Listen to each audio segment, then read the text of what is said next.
want to answer. Yeah. Just answer your question.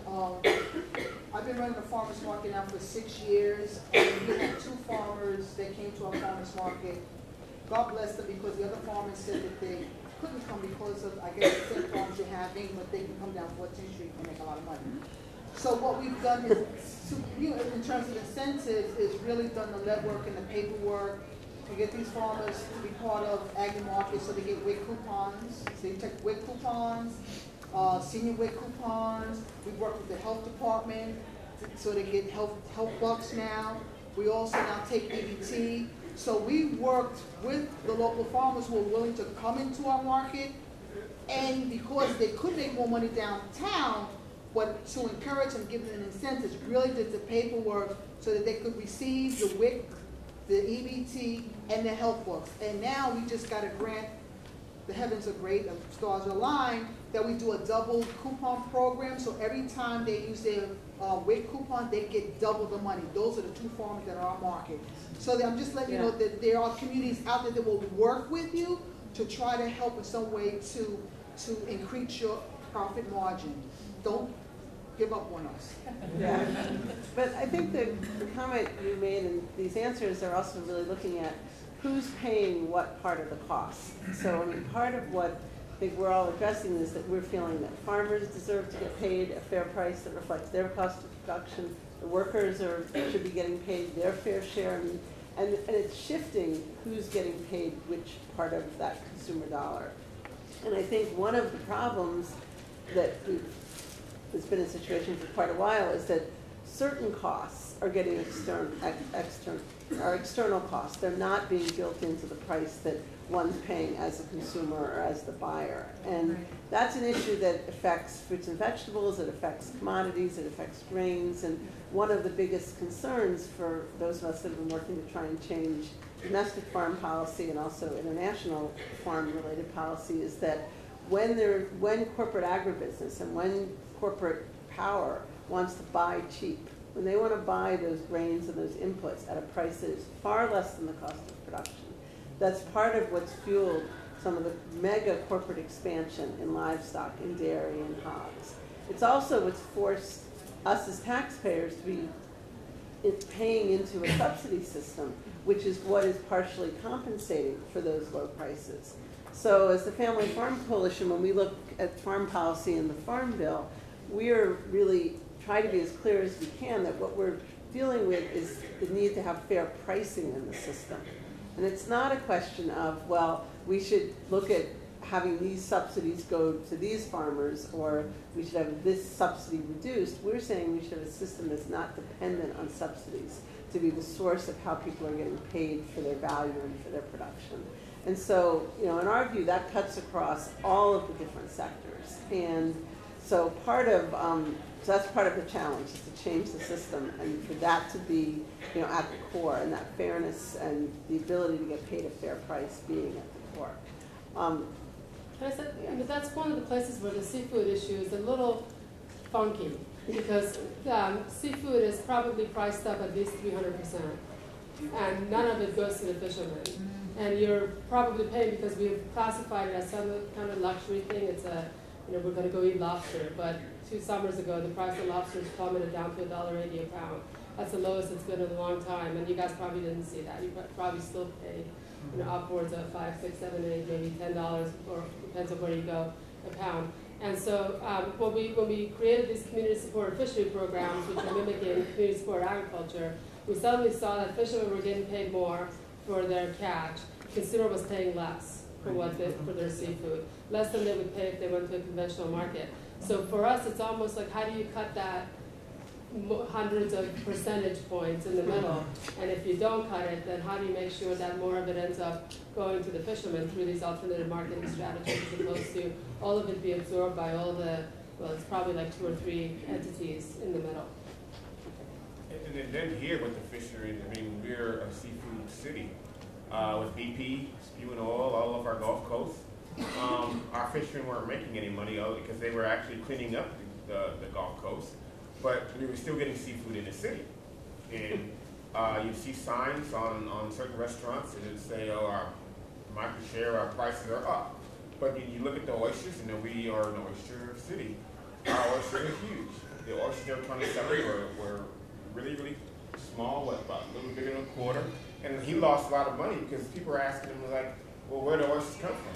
He didn't know, but it was poor quality. And our fishermen didn't see any of that money. Because why? They were cleaning up the Gulf Coast. So it's the same thing here. And when we pride ourselves in New Orleans of eating Louisiana seafood, you know, that's something that we take from pride because we had a lot of seafood coming in of poor quality, and our fishermen were getting hit hard. This is before Katrina, and so now it's a sense of pride for New Orleanians to go to businesses that actually have a sign in their window, and there is a sign in some windows that says Louisiana seafood sold here. You know, mainly what the locals eat. So, but yeah, we have the same issues. Our fishermen are not getting paid, and then they're getting undercut by foreign fish coming in. So. I know there's some other questions also, but I just wanted to jump in.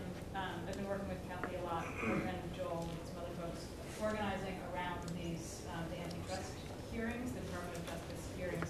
And to your question, which I think really is the question, Right. And I feel like it's sort of the question of the movement, really. This issue of corporate concentration and corporate control over everything we eat is that it's the huge block that all of us run up against in all of the work that we do, whether it's farm to school or whether it's urban agriculture or farmers markets. Everything can be traced back to this issue of that corporations have too much control and monopoly control, illegal market monopoly control in many cases, and are controlling too much of what we're trying to change. So it's really exciting that the Department of Justice is finally deciding to investigate this as an antitrust issue. Who knows where it's going to go, but it's really important that all of us who are doing this work and all of us who are consumers make these comments. And I know Kathy's going to talk more about making public comment to the Department of Justice. There's a website that you can go to make comment. It's really important that they hear from all of us. They're really looking at it, at this issue, as a producer issue, which is really important also. It's important for them to be hearing from folks like Joel, from John Peck over here, small farmers who are also, whose livelihoods are really being affected by corporate concentration. But it's also really important for them to hear from consumers because they're not really looking at the consumer piece. And that's also why this last workshop that they're holding in Washington, D.C. on December 8th is really critical. And I encourage all of you, any of you who are... What's the last workshop on? We're going to tell you. Okay. We will tell you. Yeah. So it's on consumer price margins. What that really means is that... Well, they don't even say consumer price margins. It's on, quote, margins. Margins. So, can I elaborate what on I'm that just a little bit? yeah, so that's what, okay. So it's on margins. It's the only workshop that's looking at the consumer side at all. It's looking at the fact that we as consumers pay really high prices for food, for particularly quality food. And as we know, farmers and fishers are not seeing those high prices. So where's that money going? And workers, yes. Right. And so where's the money going? You know, we all know where the money is going. It's going to Monsanto and Cargill and Tyson and on and on and on. So at this final workshop that is on the most boring sounding thing ever, consumer price margins, what that's really about is where the money that we pay for food is going. And we all care about that. And I really encourage any of you who are within traveling distance of Washington, D.C. to go to D.C. on December 8th and speak up. There will be probably a couple of comment periods, we're hoping, during that day. And they're not expecting to hear from consumers on this day, I don't believe. And I would like all of us to be there and more, and get up to the microphone and say, this issue matters to me as a consumer, as a good food advocate. And those of you who can't go, I encourage you to make comments online and organize your communities to do so as well. I have some flyers again, we can talk more about this Janice just done a great job of laying it out, but I just want to add one. Yes, so Yeah. last thing is, there's a website that tomorrow will have more information about this, and about going to DC, don't forget it tonight. It's dojDecember8.wordpress.com. And I also have a whole bunch of flyers here, and I hope that everyone is signed in as well, because I will be sending out information to everyone who signed in about this as well. And again, we can talk, we've got 15 more minutes and we can talk more about this and take more questions, but that really is directly to your question. And just how to want- restore fairness. Okay, Joel, you, and then I have a quick comment about what's being planned for December 8th, but go on. Just want to elaborate a little bit on this margin issue, on how twisted it is. And National Milk Producers Federation just a few months ago released a press release that was titled, of all things, and they claim to represent farmers, and they're recognized by government and industry, but not really by farmers. But they claim to be for farmers. This article is titled, "It's the Margin Stupid."